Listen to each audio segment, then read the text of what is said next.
Hello guys, അപ്പോൾ ഇത് കാണുമ്പോൾ തന്നെ നിങ്ങൾക്ക് മനസ്സിലാവുമായിരിക്കും എവിടെ വന്നത് കൃപാസനമാണ്. അപ്പോൾ ഞാൻ ഇന്ന് വന്നിരിക്കുന്ന കൃപാസനത്തിലാണ്. 2-3-4 തവണ ഇവിടെ വന്നിട്ടുണ്ട് ഞാൻ. അപ്പം ഈ തവണ ഞാൻ വന്നിട്ടുള്ളത് ഉടമ്പടി എടുത്തു. അപ്പോൾ അതിനോട് അനുബന്ധിച്ച് നമുക്ക് ആദ്യത്തെ ഉടമ്പടി എടുക്കുന്ന സമയത്ത് 1 മാസത്തേക്കുള്ള മെഴുകുതിരി നമുക്ക് തരത്തുള്ളൂ. അപ്പോൾ രണ്ടാമത് നമ്മളത് തീരുന്ന സമയത്ത് 1 മാസം കഴിയുമ്പോൾ വന്ന് വാങ്ങിക്കണം. അതിന് വേണ്ടിയാണ് ഇപ്പം ഇവിടെ ഞാൻ വന്നിരിക്കുന്നത്. അപ്പം ഇവിടെ വരുമ്പം എല്ലാവർക്കും ഉള്ളതുപോലെ നല്ലൊരു സമാധാനവും, എനിക്കിവിടെ വന്ന് പ്രാർത്ഥിക്കുമ്പോൾ എനിക്ക് നല്ലൊരു വിശ്വാസമുണ്ട്. എത്ര പേർക്ക് ഇതിൽ വിശ്വാസം ഉണ്ടെന്നൊന്നും എനിക്കറിയില്ല. ഇതിൽ വിശ്വാസമില്ലാത്ത കുറേ ആൾക്കാർ കാണുമായിരിക്കും, ഇതിനെതിരായിട്ടുള്ള കുറേ ആൾക്കാർ കാണുമായിരിക്കും. പക്ഷേ എനിക്ക് അവിടെ പോയിടത്തെന്ന നിലയിൽ എനിക്ക് അവിടുത്തെ മാതാവിൻ്റെ അടുത്ത് നല്ല വിശ്വാസമുണ്ട്. പ്രാർത്ഥിക്കുന്ന കാര്യങ്ങളായാലും എനിക്ക് എൻ്റേതായ ഒരു വിശ്വാസമുണ്ട്. അതുകൊണ്ടാണ് ഞാൻ പിന്നെയും പിന്നെയും അങ്ങോട്ട് തന്നെ പോകുന്നത്. അപ്പം ഉടമ്പടി ഇട്ട് ഞാനിപ്പം 1 മാസം കഴിഞ്ഞതേ ഉള്ളൂ. അപ്പം 1 മാസം 1.5 മാസമായി. അപ്പം അതിൻ്റെ മെഴുകുതിരി തീരുമ്പോൾ നമ്മൾ പോയി വാങ്ങിച്ചിരിക്കണം. അങ്ങനെ വാങ്ങിക്കാൻ വേണ്ടി വന്നതാണ്. അപ്പം ഇത് കിട്ടുന്ന എവിടെയാണെന്ന് ചോദിച്ചാൽ, നമ്മൾ ഫസ്റ്റ് ഉടമ്പടി എടുക്കുമ്പോൾ നമുക്ക് അപ്പുറത്തെ ഉടമ്പടിയുടെ ഒരു കൗണ്ടറുണ്ട്. അവിടെ നിന്നായിരിക്കും നമുക്ക് മെഴുകുതിരി കിട്ടേണ്ടത്. അല്ലാതെ നമ്മൾ തീർന്ന മെഴുകുതിരി വാങ്ങിക്കണമെങ്കിൽ നമ്മൾ വന്ന് വാങ്ങിക്കേണ്ടത് നമ്മുടെ ഫ്രണ്ടിൽ നിന്നാണ്.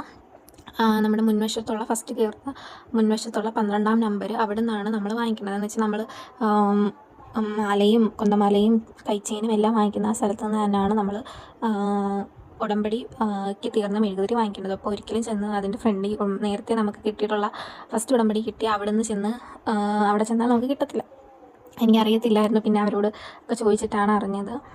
അങ്ങനെ ഇവിടെ എന്നും അച്ഛൻ്റെ ഇതുണ്ട്, ഉടമ്പടി ധ്യാനമുണ്ട്. ആ ധ്യാനം ആണ്. പിന്നെ അതിൽ ഓൾറെഡി ഓരോരുത്തരുടെ അനുഭവം പറയുന്ന കാര്യങ്ങളൊക്കെയാണ് അവിടെ ഇട്ടേക്കുന്നത്. അപ്പോൾ അത് കാണാനായിട്ട് കുറേ ആൾക്കാർ അവിടെ ഇരിപ്പുണ്ട്. അവരൊക്കെ അത് കാണും. കുറേ പേരിങ്ങനെ പ്രാർത്ഥിച്ച് കുറേ നേരം ഇരിക്കും. മുകളിലായാലും ഒരു നിത്യാരാധന റൂമുണ്ട്. അവിടെ നമുക്ക് ചെന്നിരുന്ന് ഒരുപാട് സമയം നമുക്ക് പ്രാർത്ഥിക്കാം കേട്ടോ. ആ ക്യൂവിൽ നിൽക്കുന്ന എല്ലാവരും ഉടമ്പടി എടുത്ത ആൾക്കാരാണ്. അപ്പോൾ ഉടമ്പടി പത്രമാണ് അവരുടെ കയ്യിലിരിക്കുന്നതായാലും. ഉടമ്പടി പത്രം ആണെല്ലാം ഇരിക്കുന്നത്. എല്ലാവരും ഉടമ്പടി എടുത്ത ആൾക്കാരാണ്. അപ്പം എല്ലാവർക്കും നമുക്ക് നല്ല തിരക്കുണ്ട്. ഇവിടെ എപ്പോഴും നല്ല തിരക്കായിരിക്കും. അപ്പം അത്രയേ ഉള്ളൂ ഗൈസ്. നിങ്ങൾക്ക് ഉടമ്പടിയെ പറ്റി എന്തെങ്കിലും അറിയണമെങ്കിൽ അതിനെപ്പറ്റി നിങ്ങൾ കമൻറ്റ് ഇട്ടാൽ മതി. എനിക്കറിയാവുന്ന രീതിയിൽ ഞാൻ നിങ്ങൾക്ക് പറഞ്ഞു തരാം. അങ്ങനെ ഉടമ്പടി എടുക്കുന്നതിന് അതിൻ്റേതായ പ്രത്യേക സമയവും കാര്യങ്ങളൊക്കെ ഉണ്ട്. ആ സമയത്ത് മാത്രമേ നമ്മൾ വരാൻ പാടുള്ളൂ. ആ സമയത്ത് ചെന്നിട്ടേ നമുക്ക് കാര്യമുള്ളൂ.